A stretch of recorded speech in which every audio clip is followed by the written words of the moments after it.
عزیز دوستو، قرآن مجید فرقان حمید نے ارشاد فرمایا ہے کہ محمد الرسول اللہ، فرمایا محمد صلی اللہ تعالی علیہ وسلم اللہ کے رسول ہیں۔ نبی اکرم صلی اللہ تعالی علیہ وسلم کی رسالت، حضور کی نبوت، نبی پاک صلی اللہ تعالی علیہ وسلم کے خاتم النبیین ہونے اور حضور سید عالم علیہ السلام کے امام الانبیاء ہونے کی گواہیاں جگہ جگہ اللہ کے قرآن نے بیان فرمائی ہے۔ نبی کریم علیہ السلام اللہ کے سچے رسول ہیں، اس کے دلائل اتنے زیادہ روشن ہیں کہ وہ سورج سے بھی زیادہ روشنی دیتے ہیں، چاند سے بھی زیادہ تابناک ہیں۔ میرے بھائیوں، نبی پاک صلی اللہ تعالی علیہ وسلم کا وجود مسعود جسم اقدس ایسا خوبصورت تھا، وہ خود اس بات کی دلیل تھا کہ یہ اللہ کے سچے رسول ہیں۔ ہمارے ہاں بہت سارے لوگ ہیں جو اکثر اس بات پر گفتگو کرتے ہیں کہ نبی پاک صلی اللہ تعالی علیہ وسلم کو اور تمام انبیاء کو اللہ تعالیٰ نے بشریت کا کالب عطا کیا، تو بھئی بالکل ٹھیک ہے۔ اعلیٰ حضرت رحمۃ اللہ علیہ نے لکھا ہے، حضور کی بشریت کا انکار کرنا تو کفر ہے۔ نبی پاک علیہ الصلاۃ والسلام بشر ہیں، لیکن جب سے دیکھا ہے لباس بشری میں تمہیں، ہر فرشتے کی یہ خواہش ہے کہ وہ انسان ہو جائے۔ یعنی آپ اس بات پر ذرا غور فرمائیں، اندازہ کریں کہ حضرت انس بن مالک رضی اللہ تعالیٰ عنہ فرماتے، حضور کسی رستے سے گزر جاتے تھے نا، تو جو بعد میں آتا تھا اسے خوشبو اتنی آتی تھی کہ پتہ چل جاتا تھا یہاں سے اللہ کے رسول گزر کے گئے۔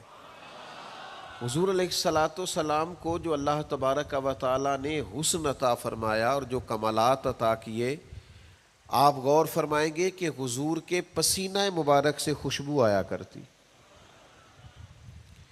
اللہ کے رسول ہیں، اس پر اگر آپ دلائل دیکھیں، معجزات دیکھیں، کمالات دیکھیں، فضائل دیکھیں، شمائل دیکھیں تو انسان دنگ رہ جاتا۔ حضور کے مقدس پسینے سے خوشبو مہکا کرتی اور گلیاں اور بازار اس سے مہک اٹھتے۔ حضرت عتبہ رضی اللہ تعالیٰ عنہ صحابی ہیں، 4 بیویاں تھیں، وہ کہتی ہیں کہ ہم ایک سے ایک بڑھ کے خوشبو استعمال کرتی تھی، لیکن سمجھ نہیں آتی تھی کہ ہمارے شوہر کون سی خوشبو لگاتے ہیں۔ ہم باوجود کوشش کے، باوجود ہمت کے اور باوجود تجسس کے وہ خوشبو نہیں پاتی تھی۔ تو ایک دن ہم چاروں نے فیصلہ کیا کہ ان سے پوچھ ہی نہ لیں وہ کون سی خوشبو لگاتے ہیں۔ تو ہم نے پوچھا کہ بتائیے، تو کہنے لگے میں نے تو کبھی لگائی نہیں۔ تو ہم نے کہا بھئی آپ ایسے ہی تو دعویٰ نہ کیجئے، ہم نے پوری جد و جہد کر لی، اور پھر عورتوں کا چیزوں کو تلاش کرنا یہ تھوڑا انفرادی بھی ہوتا ہے، ہمیں وہ رنگ نہیں ملا خوشبو کا، وہ انداز جو آپ کا ہے۔ تو فرمانے لگے اصل بات یہ ہے کہ میرے کمر پر کچھ تکلیف ہو گئی تھی، کچھ ایسی چیزیں ابھر آئی تھی جو تکلیف کا باعث تھیں، تو میں پھر حاضر ہوا رسول پاک کی بارگاہ میں۔ تو نبی کریم علیہ السلام نے فرمایا کرتا ہٹائیے گا، تو میں نے کچھ کرتا ہٹایا تو کریم نے دست مبارک پھیرا، بس ظلمت کو ان کے نور نے کافور کر دیا، جس پر پڑی نظر اسے بھی نور کر دیا۔ تو محمد صلی اللہ تعالی علیہ وسلم اللہ کے رسول ہیں، اس پر اتنے دلائل ہیں، یہ اتنا آفتاب سے روشن مسئلہ کہ یعنی آپ شمار کرتے جائیں، آپ گنتے جائیں، آپ سیرت کو پڑھتے جائیں، آپ فضائل کو پڑھتے جائیں، کمالات کو پڑھتے جائیں، تو مرحوم اعظم چشتی کا ایک جملہ اتنا فٹ آتا ہے کہ یہ سارا مضمون اس میں سمٹ جاتا ہے۔ وہ کہتے ہیں تیری حیات پاک کا ہر لمحہ پیغمبر لگے، یعنی لمحہ لمحہ بتاتا ہے کہ آپ اللہ کے سچے رسول ہیں۔ ایک ایک گزرنے والی گھڑی بتاتی ہے کہ آپ اللہ کے سچے رسول ہیں۔ حضور کا مسکرانا بھی بتاتا ہے کہ سچے رسول ہیں۔ نبی پاک علیہ السلام کا دیکھنا بھی بتاتا ہے کہ حضور اللہ کے سچے رسول ہیں. حضور تو کسی پر جلال بھی کر دینا تو بھی پتہ چلتا ہے اللہ کے سچے رسول ہیں.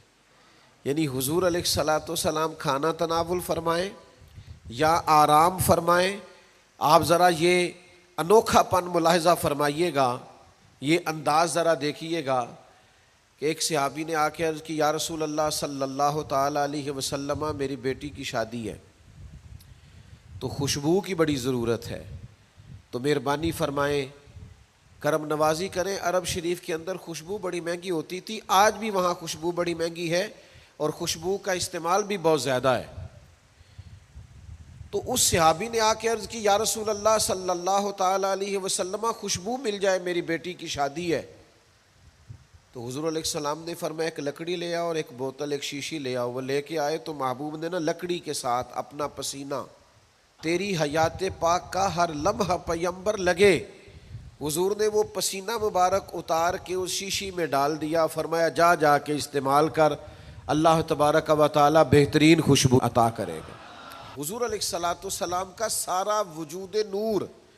یعنی ہمارے ہاں کسی آدمی کے منہ سے تھوک نکلے یا لعاب نکلے تو لوگ اس سے گھن محسوس کرتے ہیں، جگہ جگہ لکھا ہوتا ہے تھوکنا منع ہے. لیکن نبی کریم اگر لعاب دہن لگا دینا مولا علی کی آنکھوں پر تو شیر خدا فرماتے ہیں مجھے پہلے سے بھی زیادہ بہترین نظر آنا شروع ہو جاتا ہے. اللہ کے محبوب صلی اللہ تعالیٰ علیہ وآلہ وسلم کے پورے وجود نور کو جیسے جیسے دیکھتے جائیں محسوس ہوتا ہے کہ تیری حیات پاک کا ہر لمحہ پیمبر لگے. حضرت عبداللہ ابن سلام رضی اللہ تعالیٰ عنہ فرماتے میں گفتگو کرنے آیا تھا، حضور علیہ الصلاۃ والسلام کے دین کے بارے میں کچھ معلومات کرنے آیا تھا، اور میں تورات کو پڑھنے والا تھا، اہل یہود کے علماء میں سے آپ کا شمار ہوتا تھا. اپنے کچھ لوگوں کے ساتھ آئے، فرماتے ہیں نبی کریم صلی اللہ تعالیٰ علیہ وسلم اونٹنی پر تشریف فرما تھے اور صلہ رحمی کے متعلق کچھ گفتگو کر رہے تھے. میں نے حضور کی گفتگو سنی. محبوب کا لباس مبارک مہنگا نہیں ہوتا تھا پر نہایت ہی اجلا ہوتا تھا، نہایت سادہ ہوتا تھا، نہایت باکمال ہوتا تھا.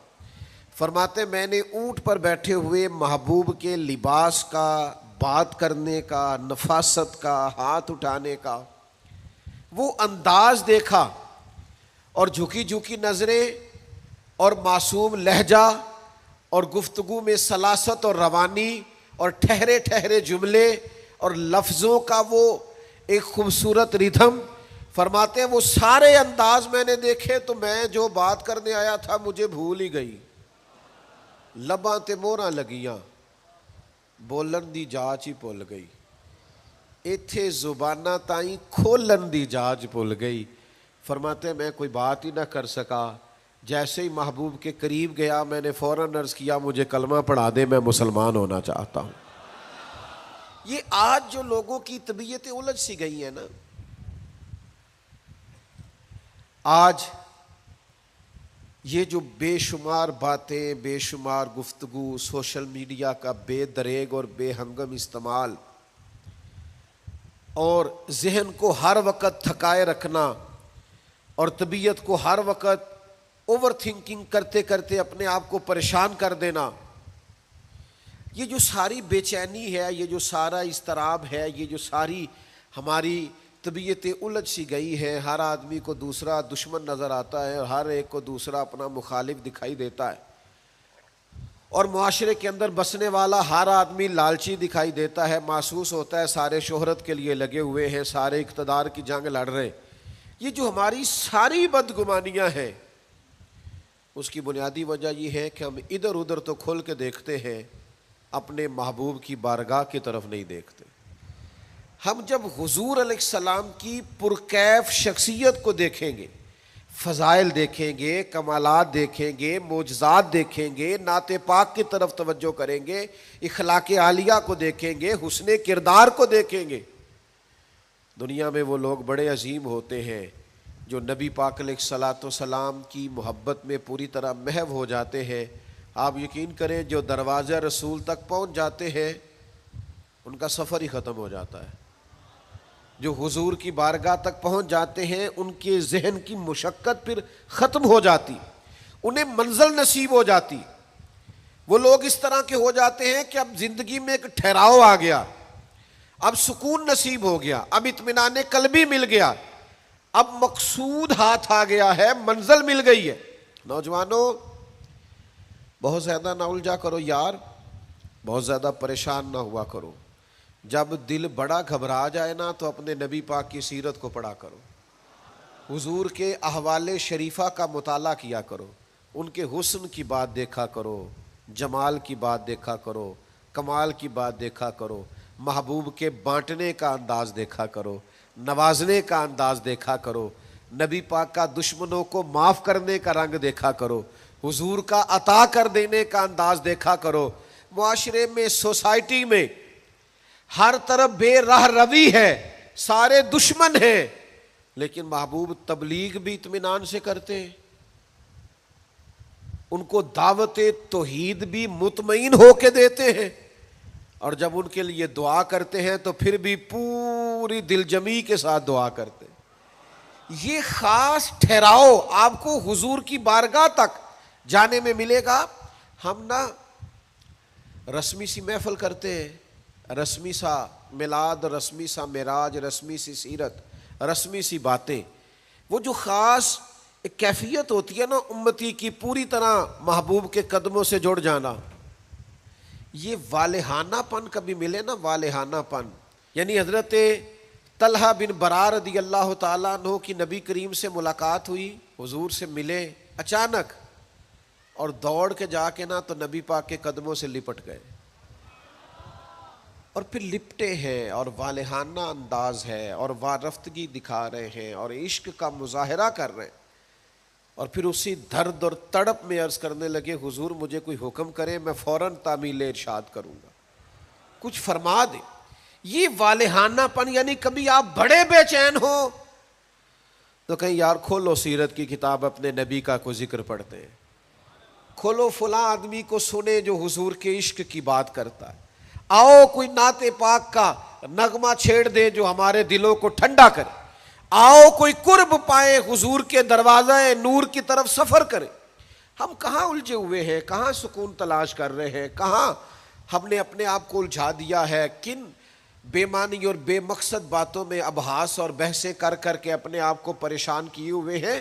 آئیے دیکھیے رسول اللہ صلی اللہ تعالی علیہ وسلم کی زندگی کا لمحہ لمحہ آپ کے کلیجے کو ٹھنڈا کرے گا، آنکھوں کو سکون دے گا، باطن کو پاکیزہ کرے گا، سوچوں کو نکھار دے گا. کہہ لینے دو مجھے یہ جملہ، حضور سے پیار کرو، جینے کا بھی مزہ آئے گا، مرنے کا بھی مزہ آئے گا، لطف نصیب ہو جائے گا، سرور نصیب ہو جائے گا، ایک کیف سا میسر آ جائے گا. حضور کی بارگاہ عالی مرتبت تک جڑو، نبی پاک علیہ الصلوۃ والسلام کے اخلاق عالیہ کو اپناؤ، کردار کو سمجھو، حسن تکلم کو سمجھو، نبی پاک علیہ السلام کی باتوں پر غور کرو. یقین کرو کبھی کبھی پڑھتے پڑھتے وجد ہو جاتا ہے، کبھی کبھی ان باتوں کو صرف مطالعہ کی نظر سے دیکھیں، سیکھنے کی نظر سے دیکھیں تو ایسے لگتا ہے کہ جیسے روح پرواز کرنے لگی. یہ اس طرح کے بھی کمالات ہوتے ہیں، یہ بھی رنگ ہوتا ہے، یہ بھی انداز ہوتا ہے، یہ بھی طور طریقے ہوتے ہیں. اور پھر حضور امی ہے، نبی کریم نے دنیا میں کسی استاد سے پڑھا نہیں، حضور سید عالم صلی اللہ تعالی علیہ وآلہ وسلم کسی مکتب میں نہیں گئے، حضور نے کسی مدرسے سے تعلیم نہیں پائی. لیکن جب حضور بات کرتے نا، جب محبوب حکمت کے موتی رولتے نا، جب نبی پاک علیہ الصلوۃ والسلام کوئی کلام کرتے نا، آپ یقین کریں ایسا انوکھا پن، ایسا نرالا فیصلہ، ایسی حکمت اور دانائی سے بھری ہوئی بات، یعنی جو فلسفیوں سے کھل نہ سکی اور نکتہ وروں سے حل نہ ہوئی، وہ بات ایک طیبہ والے نے بتلا دی چند اشاروں سے. حضور دو چار اشارے کرتے اور عقدے کھل جاتے. ایسی دانائی والی بات، ایسی قیمتی بات، ایسی انوکھی بات محبوب بیان کرتے. حضرت سعد بن عبادہ رضی اللہ تعالیٰ عنہ کے پاس نا فتح مکہ کے موقع پر جھنڈا تھا. وہ علم بردار تھے، جن کے پاس جھنڈا ہوتا تھا وہ آدمی سب سے آگے آگے ہوتا تھا. اب ایک وقت ایسا آیا کہ صورتحال اس طرح کی بن گئی کہ حضرت سعد بن عبادہ کو اس منصب سے ہٹایا جائے گا. بڑا مشکل فیصلہ ہے. انہوں نے کوئی ایسی معاذ اللہ غلطی بھی نہیں کی، لیکن حالات ایسے آ گئے ہیں کہ جناب سعد ابن عبادہ کو ہٹانا پڑے گا، ان سے جھنڈا لیا جائے گا. صحابہ بڑے پریشان ہیں کہ حساس آدمی ہے، ان کی خدمات بہت زیادہ ہیں، کس طرح ان کو ہٹائیں گے، کیا کریں گے. نبی کریم کی بارگاہ میں عرض گزار ہے، یا رسول اللہ کیسے ہٹائیں حضرت سعد ابن عبادہ کو، اور کیفیات اور حالات بھی ایسے ہیں کہ ہٹانا بھی پڑے گا. آج کل نا بہت سارے لوگ کام تو کرتے ہیں پر دانا نہیں ہوتے. جذباتی فیصلے، جذباتی باتیں، ایموشنل گفتگو، وقتی طور پر چیزوں کو بہتر کرنا، اور بس وقتی طور پر آج گزارا ہو کل دیکھی جائے گی، لیکن چیز کی گہرائی تک، اس کی اصل تک نہیں اترتے، اس کے سارے لوازمات کو نہیں دیکھتے، قبل از وقت منصوبہ بندی نہیں کرتے. ہمارا مزاج نہیں ہوتا، ہم ٹھہراؤ اپنی زندگی میں نہیں لاتے. نبی پاک چونکہ اللہ کے رسول ہیں، ہر لمحہ حضور کا پیغمبر لگتا ہے. اب حضرت سعد ابن عبادہ کو ہٹانا ہے اور ان کی جگہ کسی اور کو مقرر کرنا ہے، اور بندہ بھی بڑا حساس ہے اور بات بھی کوئی ایسی نہیں، تو کیا کریں. پتہ ہے نبی کریم علیہ السلام نے کیا کیا؟ حضور فرمانے لگے کوئی پریشانی نہیں، ہٹا دیتے سعد ابن عبادہ کو. حضور نے بلایا، فرمایا سعد میرا ارادہ بنا ہے کہ جھنڈا آپ سے لے لیا جائے. حضرت سعد ابن عبادہ نے ابھی گردن جھکائی تھی تو حضور فرمانے لگے میرا ارادہ ہے آپ سے لے کے آپ کے بیٹے کو دے دیا جائے. جو فلسفیوں سے کھل نہ سکا، جو نکتہ وروں سے حل نہ ہوا، وہ راز طیبہ والوں نے بتلا دیا چند اشاروں میں. اور تیرے آگے ہے یوں دبے لچے فصحا عرب کے بڑے بڑے، کوئی جانے منہ میں زبان نہیں بلکہ جسم میں جان نہیں. ایسا کمال فیصلہ، ایسا انوکھا فیصلہ. اچھا جس فیصلے سے وہ پریشان ہو سکتے تھے نا کہ مجھے ہٹایا جا رہا ہے، جب انہیں پتہ چلا نا کہ میری جگہ پہ میرا بیٹا آ رہا ہے، وہ اتنا خوش اپنے جھنڈا اٹھانے پہ نہیں تھے جتنا اپنے بیٹے کے جھنڈا اٹھانے پہ راضی ہو گئے. ان کی طبیعت مچل گئی. نبی پاک صلی اللہ تعالی علیہ وسلم کے پیغمبر ہونے پر، نبی ہونے، ایسے دلائل، ایسے کم، آپ جس زاویے سے دیکھیں ششدر رہ جائے گی، حیران رہ جائیں گے، پیار ہو جائے گا. کچھ ایسے مصنفین بھی گزرے ہیں معاذ اللہ ثم معاذ اللہ، جو مسلمان نہیں تھے، غیر تھے، کلمہ نہیں پڑھتے تھے، معاذ اللہ استغفر اللہ، نقل کفر نہ باشد، تنقید کی اینک لگا کے انہوں نے حضور کی سیرت کو پڑھا، لیکن اس نظر سے پڑھا پھر بھی مدینے والے کے غلام ہو گئے. یہ کہنے پر مجبور ہو گئے کہ نہ بھائی ایسا کوئی محبوب کہیں ہوگا نہ کہیں ہے، بیٹھا ہے چٹائی پہ مگر عرش نشیں ہے. نبی پاک علیہ السلام. پھر ایک اور بات، حضور امی ہے لیکن ایسی کمال بات کرتے، ایسا انفرادی فیصلہ کرتے کہ دنیا حیران رہ جاتی. پھر جو عظمت کردار ہے نا، بلندی یہ کردار، مجھ سے ناراض نہ ہوئیے گا، بہت سارے لوگ ہیں جو باتیں بڑی زبردست کرتے ہیں، گفتگو میں کوئی ان سے جیت نہیں سکتا. ان کا لب و لہجہ ایسا ہوتا ہے کہ شاید کسی بڑے سے بڑے عالم فاضل کو بھی بولنے نہ دے، لیکن عمل کی باری آتی ہے تو کمزور ہوتے ہیں. باتیں بیسیوں آتی ہیں، درجنوں آتی ہیں، نماز کا ٹائم ہوتا ہے تو بہانے بازی کرتے ہیں، وہ میرے کپڑے نہیں ٹھیک، بس دعا کریں انشاءاللہ شروع کر دوں گا، کہانیاں سناتے ہیں. کیوں اتنے بھولے بنتے ہیں؟ ہمیں سمجھ آتی ہے کہ آپ گفتار کے غازی ہیں، آپ باتوں میں صرف ساری چیزیں سیدھی رکھتے ہیں، آپ اس جگہ پہنچ ہی نہیں پا رہے. عمل، کردار، یہ بھی ایک مبلغ ہوتا ہے. آپ کا کردار بھی تبلیغ کرتا ہے، آپ کا لب و لہجہ بھی. حضرت امام جعفر صادق رضی اللہ تعالیٰ عنہ سے ایک شخص نے کہا تھا میں دین کی تبلیغ کرنا چاہتا ہوں، مجھے بتایا کیا کروں؟ تو امام جعفر صادق رضی اللہ تعالیٰ عنہ فرمانے لگے دین کی تبلیغ کرنی ہے تو بڑا آسان نسخہ ہے، دین پہ عمل کرنا شروع کر دے، تبلیغ ہونی شروع ہو جائے گی۔ لیکن ہم نا عمل کی دنیا میں بڑے کمزور ہوتے ہیں، قربان جائیں۔ حضور علیہ الصلوۃ والسلام نے جس معاشرے میں آنکھ کھولی تھی وہ جہلاء کا معاشرہ تھا، ظلم تھا، ستم تھا، بربریت تھی۔ ان لوگوں کی سوچیں، ان کی باتیں، ان کا ظالمانہ مزاج بڑا انوکھا تھا، لیکن کمال کی بات ہے نا، چاروں جانب لوگوں کا مزاج ظالمانہ تھا، لیکن محبوب کو اللہ نے رحمت بنا کے بھیجا۔ ہر طرف لوگ ناانصافی کی بات کرتے تھے، لیکن محبوب نے انصاف کے بول کو ہمیشہ بالا رکھا، اس ترازو کو ہمیشہ بلند رکھا۔ ہر طرف لوگ حق کھا جاتے تھے، لیکن محبوب نے فرمایا حق کھایا نہیں جائے گا، حق دلایا جائے گا۔ کردار دکھایا، کردار۔ وہ جو تیری جان کے دشمن ہیں وہ بھی کہتے ہیں، وہ جو تیری جان کے دشمن ہیں وہ بھی کہتے ہیں امین تو ہے، صداقت کی آبرو تو ہے۔ دشمن بھی کہتے ہیں سچے تو بہرحال ہیں، امانت دار تو بہرحال ہیں، غلط بات تو بہرحال نہیں کرتے۔ یعنی دشمن بھی اگر اٹھ کے گواہی دے کہ اگر کسی نے کمال دیکھنا ہے تو آمنہ کے لال کو جا کے دیکھو، اگر کسی نے انصاف دیکھنا ہے، اگر کسی نے دھرتی پہ حسن دیکھنا ہے تو عبداللہ کے در یتیم کو دیکھو۔ وہ بھائی آپ سمجھے نا عظمت کردار کے وہ موتی جو حضور نے عطا کی۔ دیکھیے باہر والوں نے جب دلیلیں مانگی تو حضور نے معجزات دکھائے، اور جب اپنوں نے دلیلیں مانگی،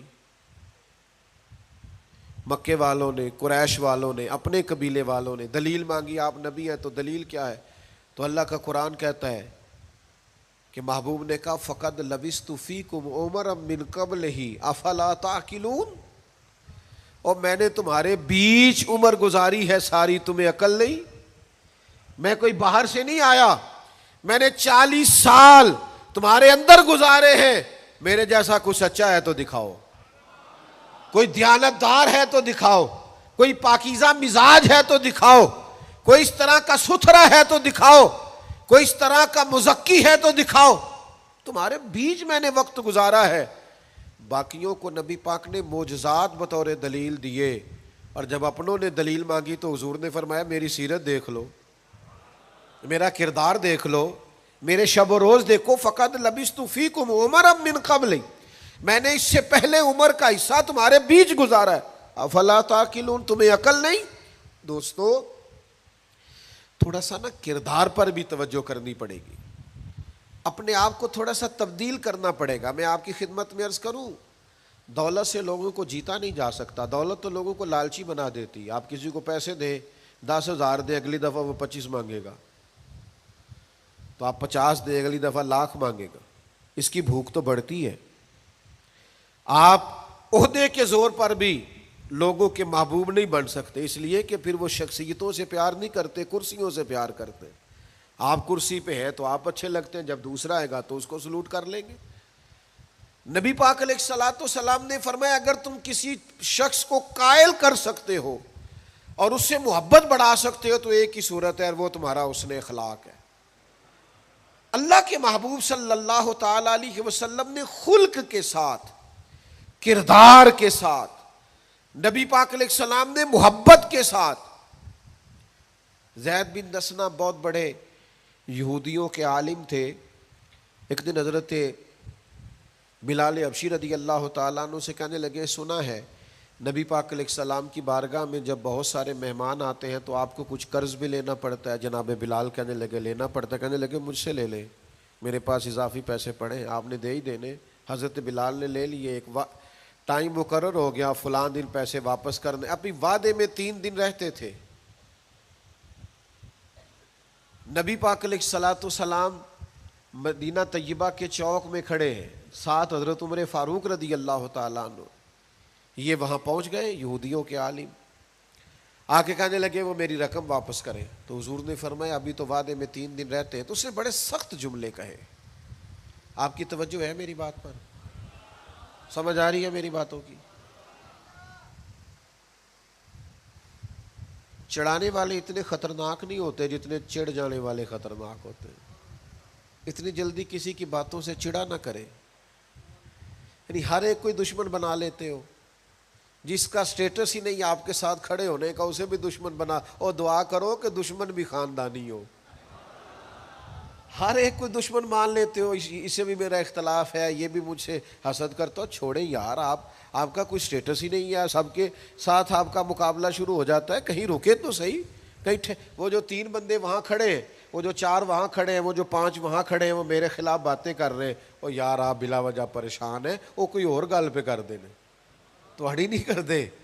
وہ کوئی بلا وجہ دشمن بنا لینا، چڑ جانا، ذرا سی بات پہ ڈسٹرب ہو جانا، بہت زیادہ پریشر اپنے ذہن پہ ڈالنا، اس سے بندہ کمزور پڑ جاتا ہے. انہوں نے سخت جملے کہے، لیکن نبی کریم صلی اللہ تعالی علیہ وآلہ وسلم نے نا کسی بات کا کوئی جواب نہیں دیا. حضرت عمر نے تلوار نکال لی. تو حضور فرمانے لگے کہ عمر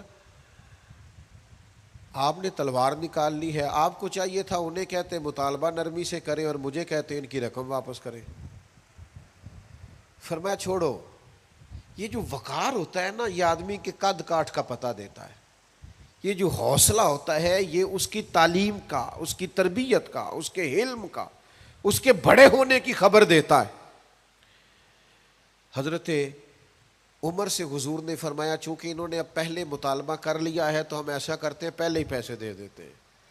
فرمایا آپ ان کو ساتھ لے جائیں، فلاں جگہ کھجوریں پڑی ہیں، تول تول کے دے دیں، اور جب ان کا قرض پورا ہو جائے نا تو یہ جو آپ نے ان کو غصہ دلایا نا، تھوڑی کھجوریں زیادہ بھی دے دیجئے گا، تھوڑی مٹھائی بھی دے دینا، قربان جائیں. حضرت عمر رضی اللہ تعالیٰ عنہ فرماتے ہیں میں حضور کے حکم کا پابند تھا، میں ان کو ساتھ لے گیا اور لے جا کر کے کھجوریں تول تول کے دے رہا ہوا. مجھے ان پہ غصہ ہے، وہ مجھ سے ہلکی ہلکی باتیں کرنے لگ گئے حضور کے اخلاق کے بارے میں، نبی پاک کی بردباری کے بارے میں. تو مجھے جلال تھا، میں نے کہا تو کھجوریں لے، زیادہ باتیں نہ کر. میرا اپنا ایک خیال تھا کہ انہوں نے بڑے سخت جملے کہے ہیں. تو فرماتے انہوں نے میرا ہاتھ تھاما اور کہنے لگے عمر یار میرے اوپر جلدی نہ کر، میرے درد کو سمجھ، میں تورات کا عالم ہوں، میں نے اللہ کے آخری نبی کی جتنی نشانیاں تورات میں پڑھی ہیں ساری مدینے والے محبوب میں پائی جاتی ہیں. ایک نشانی میں نے یہ پڑھی تھی کہ جتنا جتنا کوئی جہالت کرتا جائے گا نبی پاک کا علم اتنا ہی غالب آتا جائے گا، حضور کی بردباری اتنی بڑھتی جائے گی. تو میں نے نا جان بوجھ کے حضرت بلال کو پیسے دیے تھے، اور 3 دن پہلے میں نے واپسی کا مطالبہ بھی جان بوجھ کے کیا تھا. میں نبی کریم کا علم دیکھنا چاہ رہا تھا، میں وہ تورات کی نشانی دیکھنا چاہ رہا تھا، اور پھر میں نے سخت جملے بھی جان بوجھ کر کیے. پر قربان جاؤ مدینے والے کو جس اینگل سے بھی دیکھا ہے اللہ کا سچا رسول ہی پایا. محمد الرسول اللہ، محمد اللہ کے رسول ہے صلی اللہ علیہ وسلم. اب وہ کہنے لگے جناب عمر سے مجھے لے جائے نا، میں نے حضور کا کلمہ پڑھنا ہے، مجھے لے جائے بارگاہ تک، میں نے نبی پاک علیہ السلام کی غلامی کا پٹا گلے میں ڈالنا ہے. تو میرے بھائیوں نبی پاک علیہ السلام کی بارگاہ تک رسائی پائیے، حضور کی عالی مرتبت بارگاہ کی طرف اپنے آپ کو لے کر کے جائیے. آج اگر ہم اطمینان چاہتے ہیں ذہنی طور پر بھی، قلبی طور پر بھی، روحانی طور پر بھی، فکری طور پر بھی، تو ایک ہی راستہ ہے، اپنے آپ کو حضور سے وابستہ کریں. ہم جس طرح کی آزمائشوں کا دن رات شکار ہے، اور جس طرح سے ہمیں نئی نسل الجھی ہوئی، بے چین، بے قرار اور مضطرب نظر آتی، اس کا کوئی اور حل نہیں ہے. اس کا ایک ہی حل ہے کہ مرنے کی طرف دیکھ، نہ جینے کی طرف دیکھ، جب چوٹ لگے دل پہ تو مدینے کی طرف دیکھ. اپنا تعلق حضور سے جوڑیے، اپنا رشتہ نبی کریم سے جوڑیے۔ میں آپ کی خدمت میں عرض کروں گا، وقت نکال کے درود پاک پڑھا کریں، وقت نکال کے حضور کی سیرت کا مطالعہ کیا کریں، ٹائم نکال کر کے نبی پاک صلی اللہ علیہ وسلم کی نعت شریف کو پڑھا کریں، وقت نکال کر کے حضور کی بارگاہ کی طرف بڑھا کریں۔